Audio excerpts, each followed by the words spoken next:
Alam nyo, natawa talaga ako dito sa napanood ko. Natawa ako sa sinabi nito eh. Oo.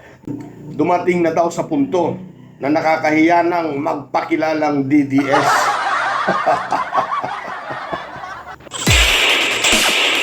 You are lying! Come again, sir? You are lying! Okay, patunay lamang po na strong leader po si PBBM. Kabaliktaran po sa mga naging pahayag po ng kanyang mga kalaban po sa politika, lalong-lalo na po itong si dating Pangulong Duterte. Ano po? Pero bago po yan, binabati ko po kayong lahat ng magandang araw po. Luzon, Visayas at Mindanao. At maging sa mga kababayan natin po sa ibang bansa, sana lagi kayong nasa mabuting kalagayan at masaya. Okay, may isi-share lamang po ako sa inyo na video. Mga ka-explore at mga kababayan, panuorin po ninyo ito. At dito, naniniwala ako na tama ang analisasyon ng taong ito. Dahil para sa akin lang po ha, talaga namang masyadong minaliit po ni dating Pangulong Duterte ang kakayanan po ni PBBM. Bago pa man din na magkaroon ng eleksyon, inumpisahan na po ni dating Pangulong Duterte ang parang minamaliit.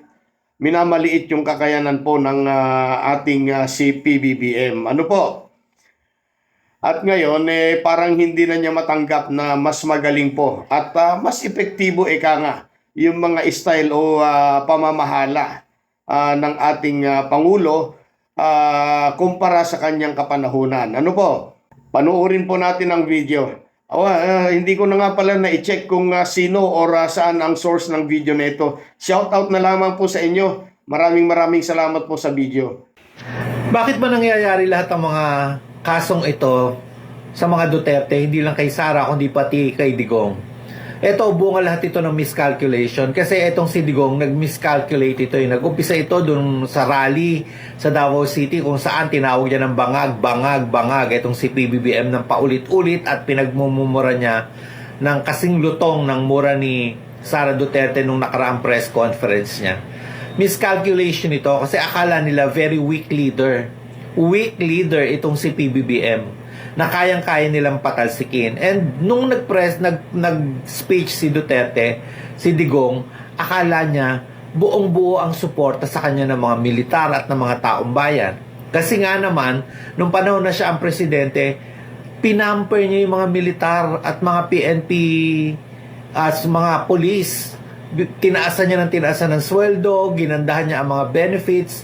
Kasi iniisip niya siguro, in the future, sa kagustuhan niya na i-perpetuate ang kanilang pangalan sa politika at manatili silang may hawak ng kapangyarihan, madali na lang nila magagawa sa tulong ng mga militar at ng mga pulis.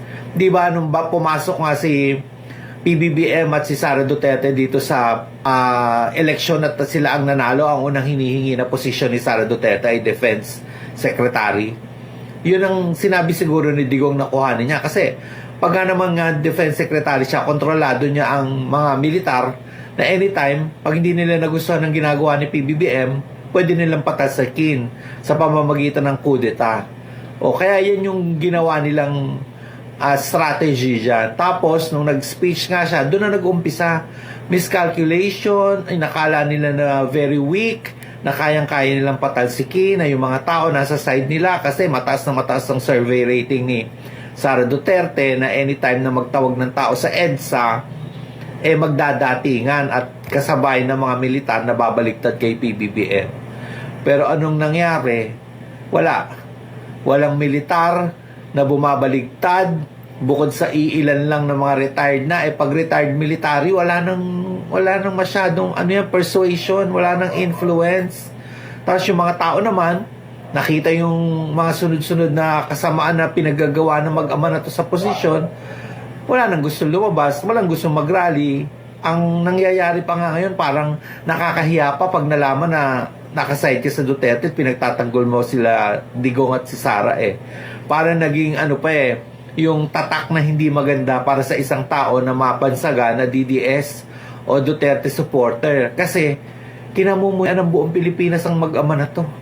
lahat ng tao galit na galit sa kanila dahil nakita yung extent ng kasamaan, pagnanakaw, pag-violate sa human rights, at yung kagustuhan nila na sila yung mga hari at reyna ng politika dito sa Pilipinas na walang kinikilalang batas.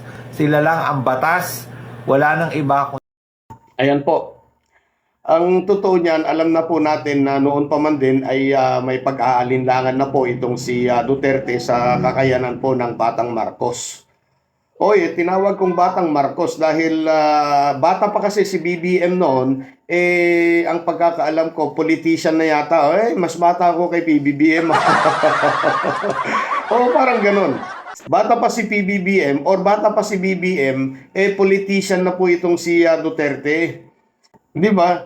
Sinabihan nga niyang hindi daw nakatapos ang pag-aaral Kasi magaling lang daw itong mag-English. Oo, magaling lang mag-English daw yung mama. At marami, napakarami. Marami siyang sinabi na parang ina-underestimate nga niya itong si BBM. Andyan pa yung laban ubawi nga niya, di ba? Yung tungkol sa issue ng pulburon. Laban ubawi yan. Hindi... Ngayon sasabihin niya, pulburonic. Bukas hindi. Di ba? Siya ay bright president. Yan ang sabi niya ha. Siya daw ay bright president. At si BBM ay hindi naman daw bright. Yun nga, sabi nga niya, di ba, magaling lang daw mag-English. At hindi porke magaling mag-English, bright na. Yan ang gusto niyang palabasin ni dating Pangulong Duterte.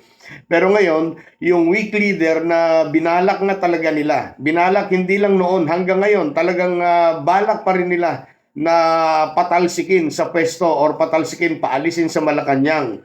Ayun, nagiging matatag. Lalong nagiging matatag at ang totoo niyan bakit natin sasabihing weak leader yan? Samantalang kinasahan nga niya ang higanting China Di ba? Sila pa kaya? Dugong Marcos yan. Bata pa, kasakasama na po ng kanyang ama. Lumaking napapaligiran po ng mga politiko yan. Kaya para sa akin, para sa akin lamang, hasang-hasa na po yan si PBBM. Hindi na basta-basta malalansi pa. Nako, matalas mag-isip po yan at malalim. Kung hindi ka nga lang nagbubulag-bulagan, kabayan, makikita mo yung mga magagandang ginagawa ng Pangulo. Oo, yan ang katotohanan. May mga nagbubulag-bulagan pa rin kasi hanggang ngayon. Hindi naman marami, kukunti na nga lang yan di ba? Nakikita natin ang mga magagandang ginagawa ng Pangulo para sa bayan at para sa mga mamamayang Pilipino. At panghuli po, ito lang po ang masasabi ko at ang nakikita ko ganito. Para sa akin lang na naman ito, hindi po hindi ko po sinasaklawan yung sa inyo. Ano po?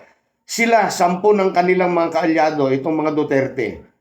Isama na nila yung mga kaalyado nila.